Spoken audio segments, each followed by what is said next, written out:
Welcome to another episode. I'm your host, Spencer Fontaine. Have you ever wondered why we have these strange customs or ideologies? Have you ever wondered where they came from?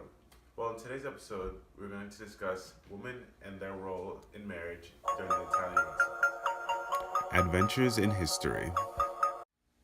What does it mean to be married? Not so long ago, marriage took a turn after it progressively changed into the union of two people who love each other and view each other as equals, as seen in today's society. The idea sounds simple enough. However, this view was not always the case.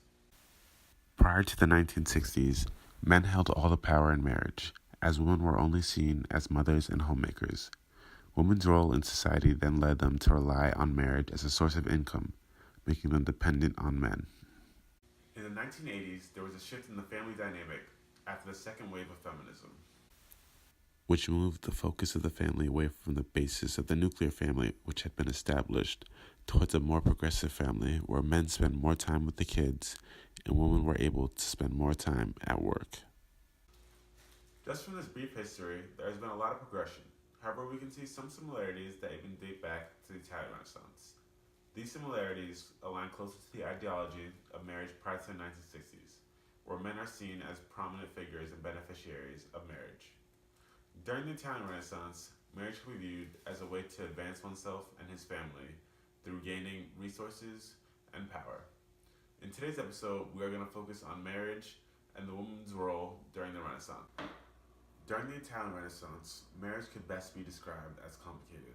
Paolo Tangali and Mary Rogers put it best, saying, "In a society where men were expected to take part in the administrative of state and where the actions and choices of individuals had direct effect upon public life, the boundaries between public and private spheres were not clearly defined. In Florence, as in all other Renaissance cities in Italy, marriage was not seen as a private act between two individuals. Rather, it was the very basis of civic morality for the existence and growth of the family. The stability of the political and economic system of the social order depended upon it. The expectations of society and the ideals to which the newly married couple should aspire were reinforced by largely instructional narrative paintings which decorated the furniture of their bedroom. The choice of subjects were guided by the belief that images could be used as exempla, that is, exhortations and moral admonitions for an ideal behavior. Marriage sounds similar to the story of the Medici family. The Medici family was a wealthy and politically powerful family that gained power initially in the 13th century from their success in banking and commerce. The Medici family was a wealthy and politically powerful family that rose to power initially in the 13th century from their success in banking and commerce. By 1434, Medici family had its first foothold in government, ruling Florence as the de facto leader. While in power, the family supported the arts and humanities, which helped Florence be the center point of the Italian Renaissance. It came time for a member of the Medici family to marry. It was arranged for Lorenzo to marry Semiramide, which would bring impactful connections for the Medici family, both commercial and political. To celebrate this marriage, La Primavera was commissioned as a gift for the couple. All this aligns with the views of marriage stated by Rogers. Lorenzo and Semiramide were married for the gain of political and commercial connections, and a painting is gifted to symbolize how the woman should act. As described by Lillian Zerpolo, the Primavera depicts a mythological scene beginning with the Zephyrus, the west wind, chasing a nymph, Chloris. There is a third figure, Flora, who is thought to be Chloris transformed. Flora is seen scattering flowers in the direction of Venus. Venus is accompanied by Cupid and her three graces, while Mercury can be seen further to the left. What does any of this mean? For starters, Cupid, who represented the god of love, appears as a result of the union of Mercury and Venus. It is described that Mercury was drawn to depict Lorenzo, so we can say that the union of marriage of Lorenzo and Semiramide would produce love. The graces that accompany Venus represent not only chastity and purity, but their faces depict elegance and an unemotional facade, all what Botticelli believes an ideal wife to have. One of the biggest examples of a perfect wife are depicted in the rape scene of Chloris by Zephyrus, where for these atrocities, Zephyrus marries her and changes her name. to Flora. If the Primavera was to be an example for how Semi-Ramide was to act, how should the Primavera be interpreted? For starters, the Primavera was placed above the bed at eye level. It would be one of the first things seen entering the room. The significance of this being it could be seen to foreshadow events to come. To fully understand the foreshadowing displayed in the Primavera, we must analyze the painting. At the time, it was common to see these rape scenes in paintings gifted to married couples because it was referring to the myth of the founding of Rome. It was said that Sabine women were raped to ensure the survival of the settlement through procreation. This symbolizes the arrangement of how marriage was seen at the time, since marriage was to enhance the families by gaining political and commercial allies. The woman would have to submit to the man and his pleasures for the sake of the marriage.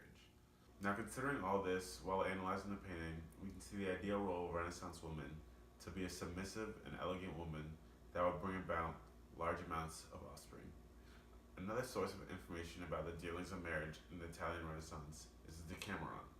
The Decameron was a collection of comical tales by a group of men and women told by Giovanni Boccaccio. Through the many fictional characters Giovanni made, we can draw some understandings of their ideas of marriage. The first story is the novella from Day 4, Story 1. In this passage, we can see how marriage was handled by families and not the choice of the daughter. Basically, an exchange of property for something in return. In this story, a noble man, Tancredi, had a daughter who was in need of a husband, and as customary of the time, he found her someone of noble status that would benefit her. Well, eventually her husband dies and she needs to remarry, but she's unable to make these decisions and has to wait for her father to find her a new man. Tancredi takes longer and longer to find her a new man, so she eventually goes out on her own and finds someone of lower social class. However, his heart is genuine.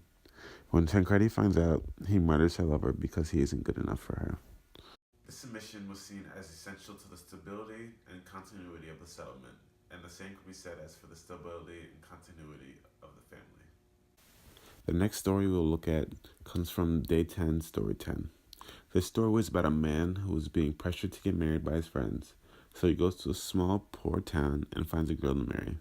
He returns to the city on his marriage day and tells her they are to be married. They get married, but he isn't satisfied yet, so he makes her undergo multiple tests, from telling her he killed her children to him rejecting her and sending her back to her city. After many tests, he accepts her and tells the people he had done this to show his wife was worthy and to show the people how to pick a proper and worthy wife. Now, what can we draw from the story? Well, for starters, women did not control who they could marry, and they were more like objects being exchanged in interaction. Her father had originally married her to the Duke of Capua, which would be beneficial marriage, boosting her status and her wealth, which was the goal of marriage at the time. So when her daughter had chosen someone of a lesser status to herself, he was outraged, seeing that they would not benefit from it. We can learn a lot of things from this story, one thing being complete submission. Through each trial, his wife never turned his back on him, no matter how cruel he was. This is seen to be the makings of a great wife at the time. Also, we can see women are not to be viewed as equals to their counterparts when it comes to their roles in marriage. Rather, they should always know that they are inferior. Lastly, we can review the text of Machiavelli's The Prince for the final depiction of woman. The Prince can be seen as Machiavelli's ideas of how to be a great and powerful leader.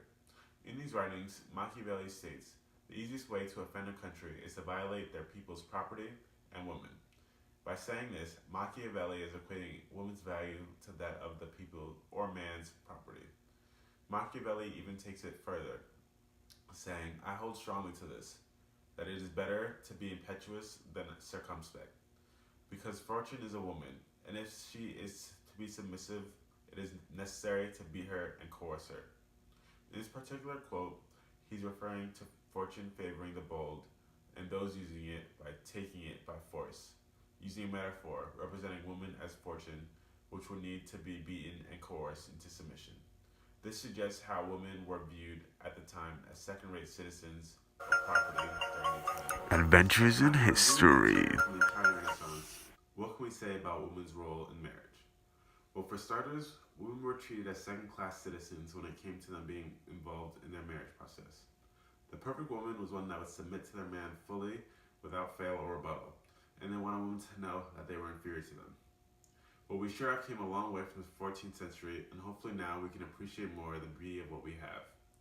Well, that's going to do it for us over here at Adventures in History. Hope you had a great time. This is your host, Spencer Fontaine, signing off.